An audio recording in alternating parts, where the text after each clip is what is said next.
Software employ fish वाला। विक्रम एक software company में इंजीनियर था। उसके माँ बाप भी थे, पिताजी विनायक और माँ का नाम सुरेखा था। पिताजी विनायक एक सरकारी दुकान में क्लर्क थे। किसी कारणवश उनकी ड्यूटी चली जाती है। अब वह घर पर ही रहते थे। इसी कारण पूरे घर की जिम्मेदारी विक्रम पर थी। जब विक्रम अपनी पगार घर लाता तब उसके पिताजी विनायक उसे कहते, देख बेटा, तेरी पगार में से तू सिर्फ उतने ही पैसे रखना जितना तेरे पेट्रोल के लिए लगता है और बाकी का पगार मुझे देना, क्योंकि मैंने छोटी छोटी नौकरियां की है और पगार भी कम था और ऊपर से अभी मेरी नौकरी भी नहीं है। दूसरी नौकरी मिलते तक घर का खर्चा थोड़ा कम करना पड़ेगा। तेरी बीटेक की पढ़ाई के लिए भी काफी कर्जा लिया था मैंने, अब वो कर्जा चुकाना है, इसलिए तेरी पगार पूरी मैं मांगता हूँ। माँ, क्यों इतना सब बता रहे हो उसको? आप मांगोगे तो वो क्या ना बोलेगा क्या? पिताजी, मुझे ऐसे ही बात करने की आदत है। अब विक्रम अपने पर्स में सिर्फ 3000 पेट्रोल के लिए रखता है और बाकी का पूरा पैसा पिताजी को दे देता है। ऐसा हर महीने देता रहता है। इसके बाद विनायक और कहीं भी नौकरी नहीं ढूंढता। एक बार विक्रम बाइक पर जा रहा था। उसे रास्ते में एक बच्ची रोते हुए दिखाई दी। वो रोते हुए गाड़ी को रोक रही थी, रोती हुई, लेकिन सभी लोग उसे अनदेखा करके आगे बढ़ रहे थे। ये देख विक्रम बच्ची के पास जाकर पूछता है,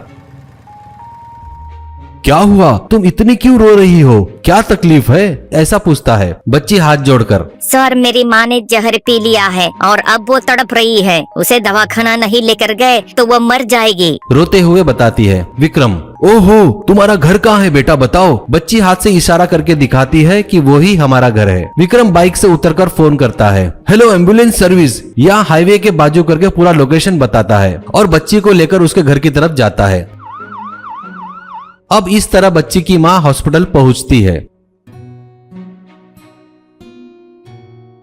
विक्रम, बेटा, तुम्हारी माँ तो अब खतरे से बाहर है। पिया हुआ जहर पूरा बाहर निकाल दिया है उल्टी के द्वारा। तुम्हारी माँ ने आखिर जहर क्यों पिया? बच्ची, मेरे पिताजी समुद्र में मछलियाँ पकड़ रहे थे, तभी एक बहुत बड़ी मछली आकर उन्हें ले गई। कहकर रोने लगी। विक्रम, चुप हो जा बेटा, तुम्हारा नाम क्या है? तुम किस स्कूल में पढ़ती हो? तुम कौन सी कक्षा में पढ़ रही हो? पूछता है। बच्ची आंखें पोंछते हुए, माई नेम इज रोजा, I am studying in 5th class. ये सुनकर विक्रम, तो तुम एक अच्छी अंग्रेजी मीडियम स्कूल में पढ़ रही हो? रोजा, नहीं, 2 महीने हो गए स्कूल जाना बंद है। मेरे पिताजी ने फीस नहीं भरे, उनके पास पैसे नहीं थे। वो इस महीने भरते बोले। पिताजी समुद्र में गए पर वापस ही नहीं आए, इसलिए माँ ने जहर पी लिया। रोते हुए बताती है। विक्रम, तुम रोना बंद करो, तुम फिर से स्कूल जाओगी, मैं कह रहा हूँ ना। माँ को बताता है और कहता है, माँ, मुझे रोजा को देखकर बड़ी दया आ रही है, मैं इसे पढ़ाऊंगा, तुम चिंता मत करो। मेरी एक बहन होती तो क्या मैं नहीं करता? ये सुनकर बच्ची की माँ बहुत खुश होती है और हाथ जोड़कर धन्यवाद कहती है। अब विक्रम आकर ये पूरी कहानी अपने घर वालों को बताता है। वो सुनकर पिताजी, ये सब मुझे मत बताओ, मैं समझ रहा हूँ तुम्हारी चाल। तुम ये सब बताकर पगार में से पैसे दबाना चाहते हो ना? ये सुनकर विक्रम को गुस्सा आता है। गुस्से से पिताजी की तरफ देखते हुए, नहीं पिताजी, ये तो बता रहा था कि आप चिंता ना करें, आपको आपका पगार पैसे जितने चाहिए उतना देता रहूंगा, कम नहीं दूंगा, डरो मत, कहकर बाहर चला जाता है। 4-5 दिन के बाद विक्रम रोजा के घर जाता है और उसकी माँ से कहता है, रोजा जिस स्कूल में पढ़ रही है ना, बहुत अच्छी स्कूल है, वहाँ की फीस बहुत ज्यादा है, पर वो स्कूल में पढ़ना बोले तो तुम्हारे पास बैंक अकाउंट में पैसा रहना जरूरी है। मैं अपने पढ़ाई के दिनों में पढ़ाई करते हुए एक होटल में असिस्टेंट पार्ट टाइम काम किया था। अब से रोज शाम को हम लोग यहाँ मछलियाँ से सी फूड हर प्रकार के बेचेंगे। वो कैसे बनाना है मैं तुम्हें सिखाऊंगा। मैं तुम्हारे बैंक में अच्छा खासा पैसा जमा होते तक मैं ऑफिस का काम खत्म करने के बाद शाम को यहाँ सी फूड बनाकर बेचूंगा। उसके बाद ये स्टॉल आप लोगों को चलाना होगा। बस मैं आप लोगों के लिए यही कर सकता हूँ। अब विक्रम रोज फिश आइटम करके एक स्टॉल लगाता है और खुद फिश सेल्समैन बनकर आने जाने वाली गाड़ियों को ड्राइवर लोगों को बहुत स्वादिष्ट आइटम मछली से बनाकर बेचने लगा। इसमें रोजा की माँ उसकी सहायता करने लगी।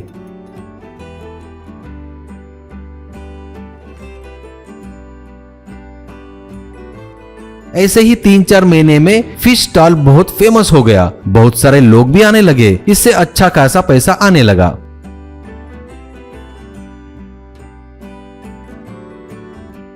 अब उसको पक्का यकीन हो गया था कि ये लोग अपनी जिंदगी जी सकते हैं। ये विश्वास हो गया था उसे। अब वो खुशी खुशी वो स्टॉल उनके हवाले करके वहाँ से चला गया। वो आज बहुत खुश था कि उसने बहुत बड़ा काम और बहुत अच्छा काम किया है करके।